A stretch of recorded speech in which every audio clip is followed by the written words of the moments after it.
स्वागत है आप सभी का हमारे इस YouTube चैनल डिटेक्टिव दास्तान में। तो आज की इस वीडियो में कातिल के एक अजीब कत्ल की कहानी लेकर आए हैं। जिसकी हत्या हुई वो जिंदा था, तो फिर मरने वाला कौन था?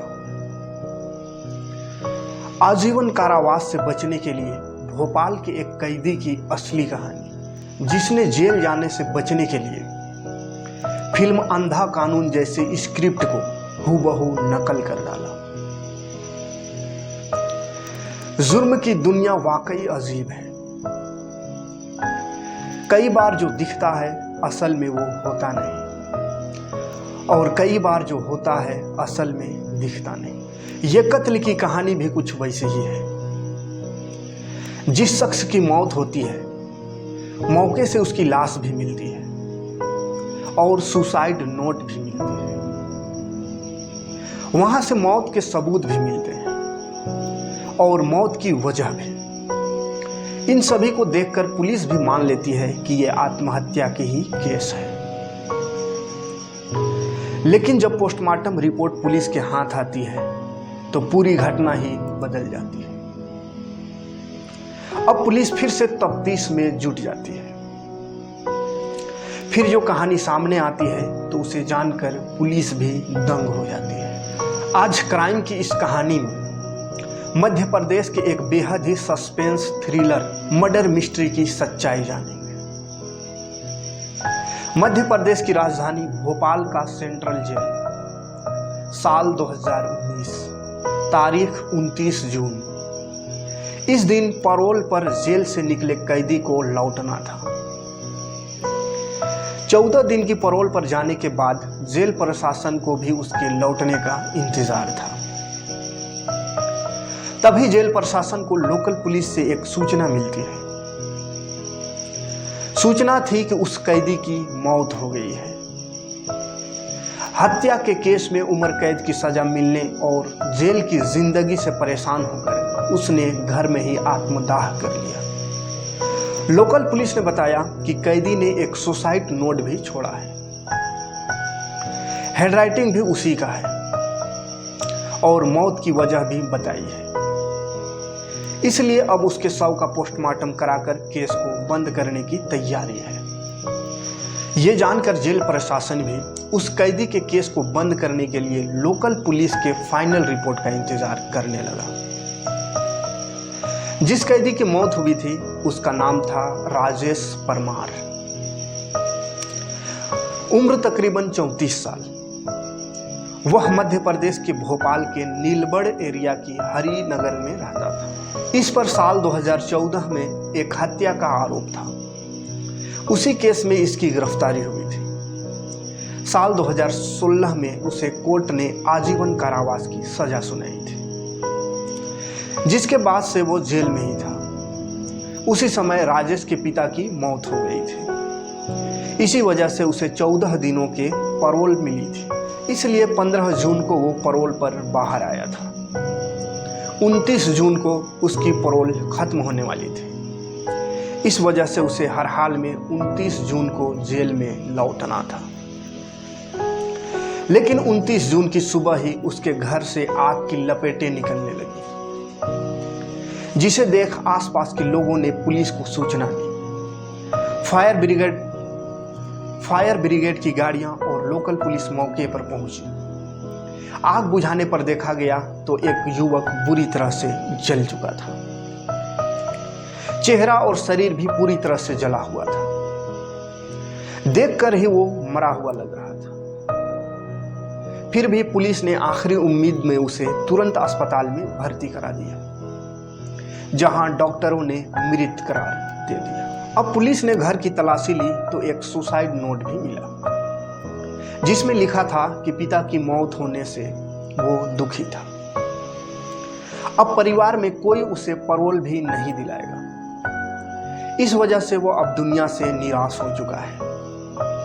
लिहाजा वो आग लगाकर आत्महत्या कर रहा है।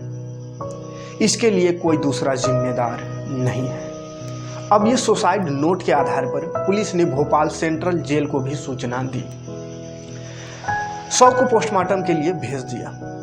साधारण सुसाइड केस की तरह पुलिस भी इसे एक तरह से बंद कर दिया।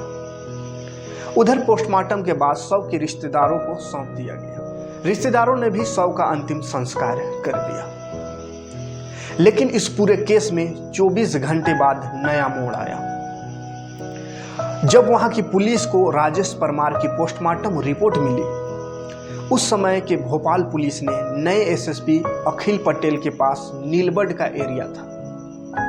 इन्होंने जब पोस्टमार्टम रिपोर्ट देखी तो चौंक गए। रिपोर्ट में लिखा था कि गला दबाने से जान गई है, यानी मौत की वजह आग या धुएं से दम घुटना नहीं, बल्कि गला दबाकर हत्या हुई है। फिर वो इस केस की तफ्तीश में जुट जाते हैं। तुरंत मौके से ली हुई सभी फोटोग्राफ अपने पास मंगवाते हैं। अगर आग से जलकर मरा तो फिर गला किसने और क्यों घोटा?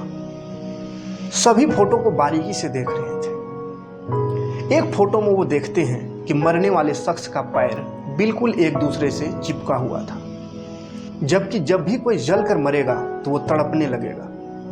फिर उसके पैर एक दूसरे से चिपकने के बजाय अलग अलग होने चाहिए, लेकिन इस केस में ऐसा नहीं था।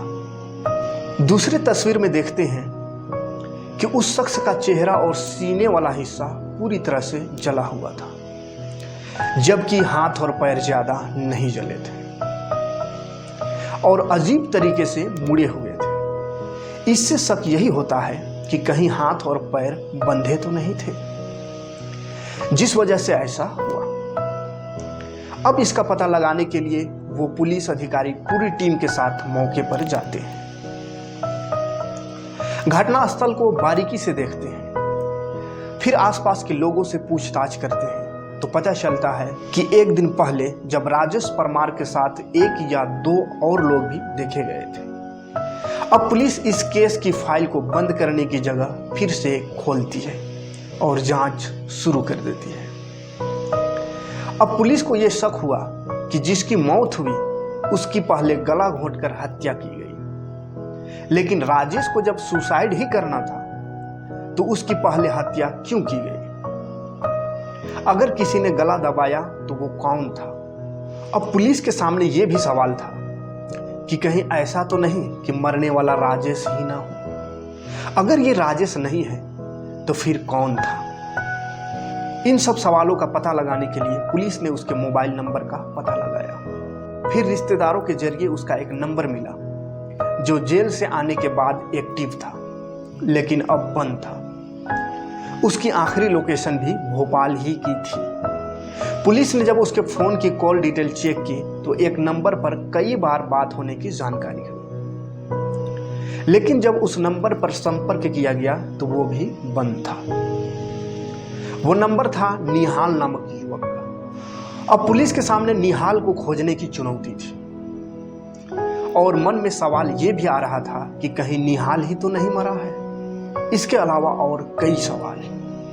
फिलहाल पुलिस उसकी तलाश में जुट गई। फिर पता चला कि निहाल मूल रूप से बिहार का रहने वाला है और पहले राजेश के मकान में ही किराए पर रहता था, लेकिन कुछ महीने से यहां से दूसरे मकान में शिफ्ट हो गया था। अब पुलिस की जांच में निहाल की लोकेशन गुजरात में मिली। इसके बाद पुलिस की एक टीम गुजरात पहुंची और उसे दबोच लिया। इसके बाद जब उससे कड़ाई से पूछताछ हुई तब उसने जो कहानी बताई वो बेहद ही चौंकाने वाली थी। मरने वाले के दोस्त ने चौंकाने वाली बताई ये कहानी। निहाल ने बताया कि जेल से पैरोल पर आने के बाद राजेश ने उससे संपर्क किया था। फोन पर बात हुई और वो उससे मिलने भी गया था। बातचीत के दौरान वो काफी परेशान था, इमोशनल भी था, क्योंकि पिता की मौत के बाद उसे अब जिंदगी में शायद ही कभी पैरोल मिलने की उम्मीद थी। इसलिए उसने सोचा था कि वो दुनिया की नजरों में हमेशा के लिए मर जाए और असल में जिंदा भी रहे। इसके लिए उसने कुछ क्राइम सीरीज देखी थी, जिसके बाद एक खौफनाक आइडिया अपनाया। इसके लिए उसने घर में रहने वाले एकमात्र मां को पूजा करने के बहाने 23 जून को ही बाहर भेज दिया था। इसके बाद साजिश रची कि 29 जून को पैरोल खत्म होने के बाद भी उसे जेल नहीं जाना पड़े, इसलिए 28 जून को ही किसी दूसरे शख्स को अपनी जगह मारकर दूर कहीं चले जाने की तैयारी में जुट गए। इस काम के मदद के लिए उसने मुझे बुलाया, लेकिन मैंने साफ मना कर दिया। इसके बाद उसने 1 लाख रुपये का लालच दिया और कुछ पैसे एडवांस भी दिए, इसलिए उसके झांसे में आ गया। इस तरह 29 जून को पैरोल खत्म होने से ठीक एक दिन पहले यानी 28 जून को ही हम दोनों की मुलाकात हुई। 28 जून की शाम को ही दोनों घर पर ही फोन छोड़कर घूमने निकले ताकि लोकेशन ट्रेस ना हो। इसके बाद एक पेट्रोल पंप के पास राजेश को अपने ही उम्र और लंबाई वाला एक युवक मिला। उस युवक ने अपना नाम राजू कैरवार बताया था और दोनों फिर बातचीत करते हुए दोस्त बन गए। बातों ही बातों में दोनों ने राजू को घर पर पार्टी करने और शराब पीने के लिए तैयार कर लिया। राजू मजदूरी करता था, इसलिए खाने और शराब की लालच में तुरंत तैयार हो गया। राजू भी दोनों के साथ राजेश के घर में आ गया। यहाँ पर राजू को इन दोनों ने खूब जमकर शराब पिलाई। जब उसने अपना होश खो दिया तभी राजेश ने उसकी गला दबाकर हत्या कर दी। इसके बाद उसके हाथ और पैर को रस्सी से बांध दिया ताकि अगर जिंदा भी हो तो आग से बच ना पाए। हाथ पर बांधने के बाद उसे फर्श पर लिटाया और घर में रखी किताबों को उसके ऊपर डाल दिया। फिर राजेश ने खुद ही एक सुसाइड नोट लिखा और उसे कुछ दूरी पर रख दिया ताकि वो सही सलामत पुलिस को सुसाइड के सबूत के तौर पर मिल जाए। इसके बाद दोनों ने बाइक से निकाला हुआ पेट्रोल भी डाल दिया ताकि आग से वो पूरी तरह से जल जाए। क्योंकि घर का दरवाजा बाहर से बंद होने पर साजिश का शक हो सकता था, इसलिए दोनों ने घर के दरवाजे को अंदर से बंद किया और छत के रास्ते बाहर निकल गए। इसके बाद खिड़की से माचिस जलाकर तिल्ली को अंदर फेंक दिया। इस तरह जब आग की लपेटें बढ़ गई तो दोनों एक साथ वहां से फरार हो गए। साजिश के तहत राजेश ने निहाल का एक पुराना सिम कार्ड सिर्फ लिया और साउथ इंडिया में चला गया। वहीं निहाल गुजरात चला गया। अब पुलिस ने निहाल की कहानी की सच्चाई का पता लगाने के लिए उस मृत युवक के बारे में पता लगाया तो ये सच निकला, क्योंकि राजू कैरवार की पत्नी ने 28 जून की रात में ही लोकल पुलिस में गुमशुदगी की शिकायत दर्ज की थी।